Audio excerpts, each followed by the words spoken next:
The broadcast right now is Mr. Saurabh Agarwal from ENY and Mr. Rajat Bose joining us from Shardul Amarchand Mangaldas, Ved Jain also joining us from VGA Legal. Mr. Agarwal, to you first. A lot was talked about, but not much essentially has come out of this first meeting. Perhaps, we can give the government some leeway in the sense that it was the first GST Council meeting right after, the new government was sworn in. But housekeeping measures at least taken, what do you feel? So if you look at the way the GST Council and the way the FM was aligned to the fact that they are giving an interest waiver and a penalty waiver for our cases up to FY 1920, which have been issued under, where the notices have been issued under 73. It clearly shows that the intent is to resolve disputes. Similarly, giving you a time period to avail the credit for the financial year up to 2021 till 30th November 2021 is again a part wherein the finance minister is showcasing that they want to resolve the disputes. Much talked about Section 11A, which was similar to that of Central Excise Act. I think the FM has not commented upon it. My personal take is that as we go through the fine prints, once the council minutes are out, it will clearly come out that 11A is there. And if 11A is there, the intent of the government is there to resolve the disputes around like online gaming, secondment, foreign shipping line and airline issues. So much has to be seen over there. But when you talk about the key reforms per se around the rate rationalization, of course, that was missing. And that was not expected also as a part of this particular meeting. Corporate guarantee also, they did say that there is a clarity which is being given. So I think we'll have to go through the fine prints. I think whatever is expected and whatever we are seeing in the media coming across, once we go through the fine prints, it will be more to comment upon as to what has been amiss and what has been done by the government. But of course, amnesty scheme has been much talked about, which is not finding the place. So that's a clear thing wherein we'll have to look into the next council meetings as to how it looks into. Right, as you said, the intent does seem right. Mr. Rajat, if I could bring you in now. It did appear that a lot of the focus essentially was on easing the compliance burden, as the finance minister herself said. So in that sense, how do you see this meeting? And the second part, of course, was, they're trying to reduce the litigation burden for the government at least. Yes, I think on both aspects, the GST Council has done well in terms of easing the compliance burden, at least on the small traders and the MSME sector. They've increased the timeline for filing the GSTR4 returns. So I think the council should be complimented for that. As far as the GST litigation is concerned, again, it's a good move. At least it's a start where they have defined the monetary limits for appeals to the GSTAT as well as the High Court and the Supreme Court, because I believe that there are a lot of I'm expecting a lot of litigation to start once the GSTAT is set up, and there would be a flurry of appeals which are being filed. So this again is a good move where the government can possibly limit, at least to some extent, the litigation which is expected in the next few years. Having said so, there was a statement which was made by the Revenue Secretary, I think, which said that this doesn't apply in policy matters. So, which we probably would need to see the fine print as to what that means. Maybe, if there is a point of law, an important question of law, then they would not follow the monetary limit in that case, and they would still go ahead and file an appeal. So that we'll need to see once the fine print is out. Oh, yes, absolutely. Ved Jain, your thoughts on what's happened today? A lot of it, of course, essentially, she talked a lot about reducing that burden for the government in terms of litigation, but perhaps keeping people who are being assessed also in mind. So give us an overview of what your first thoughts were. See, today meeting, as I see, was the 53rd and the first meeting after this general elections. And I believe the budget is in the offing, and the next month the budget is coming. And the finance minister, what today have done there is they have given a lot of relief to the taxpayer. The entire focus of today's meeting, as it comes out, is only to give some relief to the taxpayer. Or if you see what has been done, there are three important takeaways from the today's meeting. One important is that all that demand which has been created for 3 years, 17, 18, 18, 19, 19, 20, in case the payment is made by the due date, which they have put it 31st March 25, then the interest and penalty has been waived off. That's a very big relief. I believe that's a relief which has been given for the there. Then the period with which the GST or 4 period has been extended. And talking about the litigation, I believe a lot of relief has been given. And I may just bring here to a point that similar tax effect circular is applicable in case of direct taxes under the Income Tax Act. And it is a time tested there in income tax. No appeal can be filed against commission appeal order in case the tax effect is less than 50 lakh rupees. And if it is less than 1 crore rupee, then no appeal before High Court. And if it is less than 5 crore, no appeal before the Supreme Court. And then policy matter is also well defined in that circular.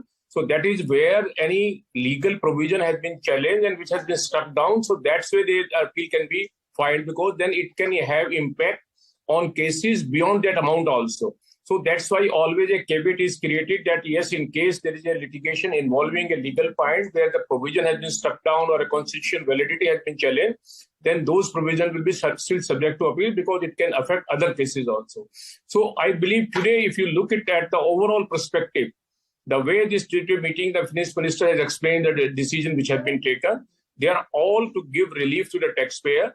And frankly speaking, what was the expectation today and what was in the media before that, what can be the agenda? Nothing on this gaming, horse trading, etc. Restructuring, she said, no, the new minister has taken over as chairman and then he will look into that. We will come back again. Some relief has been given on guarantee commission that in case you are eligible for input credit and you are fully taxable, then of course there will be no GST on the guarantee commission, etc. And some part somewhere, and this is relief on this student hostel, 20,000 rupees up to, I believe this will be a big relief because this is a concession given, keeping the mind of people's students coming from the rural area. And because the colleges and schools do not have the hostel facility, so there are private institutions or private bodies which have built up hostels and provide this. And she has put a caveat of 20,000 rupees per person per month, and at least for 90 days, so that people do not use this facility, misuse this facility in the case of a guest house, etc. So I believe overall, the objective is to extend relief to the taxpayer. Secondly, in order to avoid litigation. And thirdly, all policy matter regarding rate structure, etc., except few changes where she has reduced the rate of 12%, etc. in some cases. There is no other agenda which I believe today has been taken. So I believe post-election, this is one of the good meetings which has happened. And I'm reasonably sure in the coming meeting also, I think which she said, yes, the meeting will take place and a restructuring agenda will be there, but not final. It will be some discussion. But I think there may be, some disappointment with people like in the gaming and etc., which where they were expecting a big relief in this meeting, etc. Right, absolutely. As you're pointing out, of course, that wasn't touched upon. But Saurabh Agarwal, if I could come to you, she did talk about petrol and diesel products. She didn't say that we're going to take it up very quickly, but she did seem to suggest that it is something that could be brought under the ambit of GST, but depending on whether the states agree or not. So how do you see that? Is that something that we should look forward to? So I think there have been much discussion around bringing petrol, diesel, ATF gas within the ambit of GST. If you ask my personal take would be that they would likely bring in ATF and gas over a period of time into the ambit of GST. I think petrol and diesel will still take some bit of more time to bring it under the ambit of GST. While, of course, the government is preparing for the same, and that's why they came up with that draft excise bill wherein they have sought the comments from the industry. But that appears to be a bit prolonged type of a decision. ATF and gas is much talked about, which is easier for them to get into the ambit of GST. Right. Rajat, if I could talk to you a bit about what was expected in terms of rate rationalization. Now, there have appeared to be some indications that the government is very serious about this and it could be taken up in the following meetings. The second meeting, perhaps, that takes place in August is the broad timeline that we are hearing about. What do you think in terms of that intent? Did the government signal it in this meeting at least? Well, see, the intent has always been there. The problem, regarding rate rationalization really is, doing the maths around it. I mean, there are so many products which we are looking at, services that we are looking at. It's a massive exercise. And now, the FM mentioned that there are, about 11 or 12 new ministers in the council. So, the perspectives also change. The thought process changes. So it is a massive exercise. I don't really think that we are anywhere close to rate rationalization, at least not in the next couple of years at least. Yes, the homework had begun some time back. It is a process. It's a work in progress. But to my mind, honestly, I think we are a bit far away from rate rationalization at this point of time. Right. Also, what I wanted to understand at this point in time is from Mr. Jain. Mr. Jain, it did appear that the FM seemed to be stressing on the ease of doing business. Do you think that this is a precursor for what we could see in the budget? Is that something that they could bring about? Given the stress that was laid on it in today's GST meeting, ease of compliance, ease of doing business, do you think this gives us an indication of what could be expected in the union budget? Yes, definitely yes. I believe that today's meeting resolution which would have been passed will be enabling provisions so that the finance minister can propose necessary amendment in the coming budget. So she would have definitely got that approval from the GST council so that she can move the amendment in the parliament in the budget session on that part. And on that aspect, you have raised two issues about the rate restructuring and about petrol and diesel being brought under the GST. So rate structuring is a difficult exercise, politically sensitive and pull the pressure. You will recall when in 2017, this GST was introduced. For the 1 year, 1.5 year, GST Council was always worried and agitating over the issue, which item to be brought in and the rate should be brought down or brought in. So similarly, when the rate restructuring exercise will be on and this ultimately has to be taken up, this will be highly sensitive, politically also difficult and pull and pressure issue, because then everybody will like that my item should be brought down from 18 to 12%, why my item should go from 12 to 15%. So it's a highly sensitive. On petrol and diesel, the finance minister made a very, bold statement today that the enabling provision is already there in the statute. It is only the GST council which has to approve the day that the petrol and diesel will be in the GST.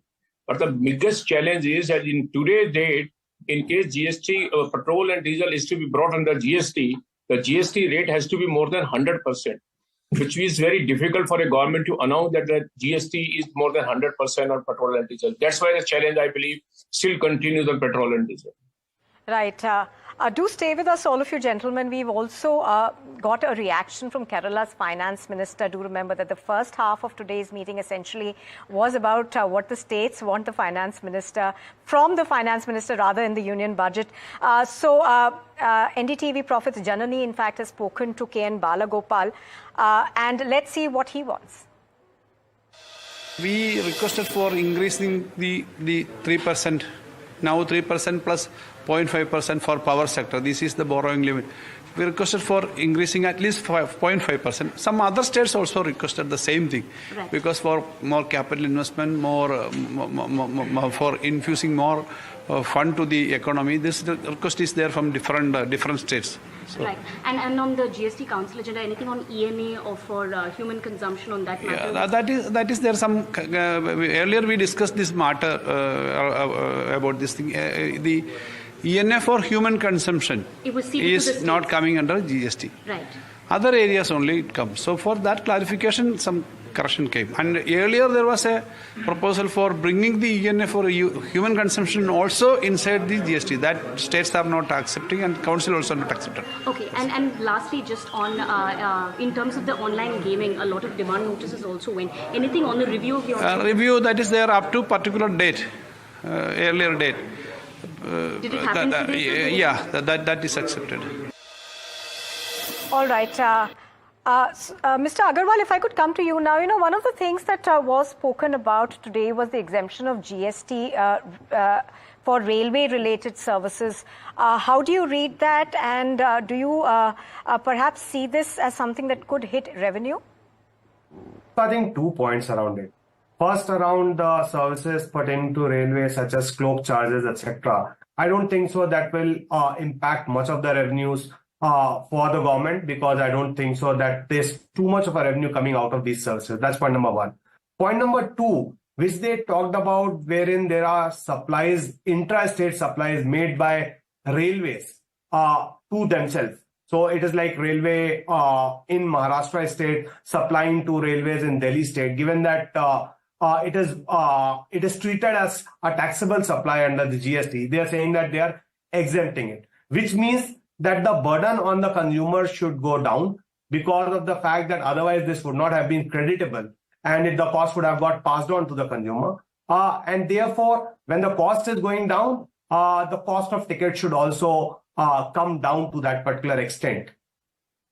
Mr. Bose, any thoughts on that, and also any thoughts on what the biometric verification via Aadhaar project that is being taken up? Of course, the FM said that it will be done in phases, but there seems to be a lot of emphasis on that. Yes, and rightly so. I think it's a very important tool to check the menace of these fly-by-night operators who just open up shops to issue invoices without underlying supplying of goods and services. So it's an extremely helpful way of ensuring that these kind of frauds don't happen. So I think that is an extremely good move. Yes, it's again a massive exercise to launch it on a pan-India basis. The Gujarat model has been successful. There is no doubt on that. And we've also seen, of late that even when you're going to take registration for a company, the emphasis is more on physical verification. The officers do come, and check whether the companies are actually existing, whether their board is there, and they do take it quite seriously. So I think this is a good, I would say, a good move from the government, which would help in reducing these fly-by-night operators. On the railway front, I echo the sentiments of Saurabh, and I think that's something which probably may not impact so much, given that the revenue collections anyways are touching record numbers in the last 1 year or so. So I would say that the railway the exemption should not impact the revenue collection as such, but it definitely would help the consumers in terms of reduction in costs. Any thoughts on, that ambition of having petrol and diesel under the ambit? Now, she's made a clarification saying this is something that has always been a thought process at least, but it will require a lot of work. Obviously, this does seem like not such a short-term project. Oh, absolutely not. It is again a project which would require a lot of I would say managing expectations across different states, and I would say that the task has become slightly difficult, given the results of the Lok Sabha elections. So yes, it's a tricky situation, but it's a situation, if the government can manage to do this in this term, I think that's going to be one of the biggest achievements of this government. It is definitely going to help bring down inflation. It will help in reducing cost to a large extent, and I think a lot of issues regarding input credits being blocked, etc., so on and so forth, would go away. So but look, we never thought GST will be a reality, but it did, right? And we hope that in this term the government can do a miracle and get the petroleum products within the ambit of GST. Right, Mr. Jain. One of the expectations was that perhaps the inverted duty structure is something that will be taken up. Now, we've not heard anything about it. How do you see that? Yes, I see whatever was being discussed in the last 1 week about this council. I think that none of that was the part of the agenda. Well, I can see everybody smiling about that, that it wasn't. But anyways, please carry on. And then the inverted duty is a challenge because the footwear industry, the fertilizer, she said, yes, these are the issues. But she said nothing could be taken up today. Because what I understand now, today's meeting was mainly on legal issues and ease of doing business for the taxpayers, etc. But probably that was the only agenda which was taken up today. And that's why I see that the rate share test minimum, only few concessions have been announced, where I believe there was already a agreement and already consensus that there is no issue about arising it now. But now coming to the 2 points which you have raised, intra-railway services have been exempted because you cannot provide service to yourself. I believe now similar demand will be there from the power sector, public sector companies, etc. Which they have different branches, etc. So there is a big challenge coming in there also. So that challenge will again come back on that part also. So that's another issue which will come up to haunt this GST council. Once intra-railway services have been exempted, why in the other sector, otherwise intra-departmental, intra-branch services should be taxed? That may be a challenge which may be coming up on that part. Let's get Mr. Agarwal's views on that. Do you think that that's going to be a challenge? I think it's one of the big issue as far as the power sector is concerned. So goes for many of the petroleum companies as well, with respect to that intrastate supply of services, whether it is taxable or not, because it's add to the cost if it is considered to be taxable. So I completely agree with Mr. Jain that likely there would be a demand coming from many of these sectors to exempt intrastate supply of services to goods by these excluded sectors from GST. Right. Mr. Bose, any thoughts on that? Well, again, wishful thinking. I don't think that's going to happen. But if it does, yes, it's good for the industry. But, one of the announcements on the corporate guarantee, which was made, was that if full input credit is allowed, then they are planning to exempt the GST on it. My thoughts on this is that, something should have been done for sectors which are not within the GST ambit, especially power sector. And Saurabh is an expert in that sector, I can say from my past interactions with him. Power sector is one of the largest sectors which uses corporate guarantee mechanism because, there are a lot of debt financing, etc., which happens. And unfortunately, they are outside the GST ambit. So for them, really, there is no benefit of exemption from corporate guarantee, which I think somewhere down the line, the council should think about as well. All right. This perhaps also today, Mr. Jain, was a precursor for what we could expect. So just weigh in on what your expectation from the next council meeting is going to be now. I see that expectation of the next council meeting mainly will be rate restructuring. See, the buoyancy in tax collections the last 1 year is quite substantial. And this was the promise made in the 2017, going down the line. In case the rate of collection goes improved, then the rate will be revisited. And I believe there is a consensus among the at least industry and the consumer itself that this rate structure is complex. Now we have the 5 rates tax rate structure which is complex. If not more, at least one rate structure can be brought down. 12 and 18, there can be a compromise. It can be brought down 15%. Some of the item can go up from 12 to 15, and some item can be brought out from 18 to 15. And the second part, which I think with the finance minister didn't touch, and I believe none of the people in the press asked the question about the cess, which we call sin tax, which was there. And now there is, I think, a lot of money has been collected. The loan which have been taken, we have been repaid. And so still there will be 75,000 crore rupees of surplus. How that is going to be in the future, whether the cess will get abolished or the cess will continue. And if the cess will continue, in what form and how it is going to be divided among the state. I think that will be the agenda in the next meeting, should be there on that part of the agenda of that. And definitely the other point which you touched upon was inverted rate structure. That will also be a subject matter. And then taxation on this gaming, horse trading, etc. All, I think these items which were supposed to be taken up in today's meeting will be in the next meeting, I believe. Right. Mr. Agarwal, is that your thought as well, that perhaps, all of that we were thinking today will be taken up, will make it to the list of the next meeting? What are your expectations? So I think we'll have to wait to see the fine print of the council meeting. I believe that many of things would have taken. At least 3 or 4 items which I would want to see in the next council meeting is around the invoice locking facility within GSTN system to avail the input tax credit. Something around dispute resolution, because it requires a multi-pronged attack, which is in the form of amnesty scheme, National Authority for Advanced Rulings, and full appointment of GStat. And again, an important element around the sectoral committees and standardized compliance manuals is what I look forward into the next council meeting, because these are things which will look into overall transforming the GST further and moving towards GST 3.0. Right. Mr. Bose, any final thoughts on what we should be expecting in the next meeting?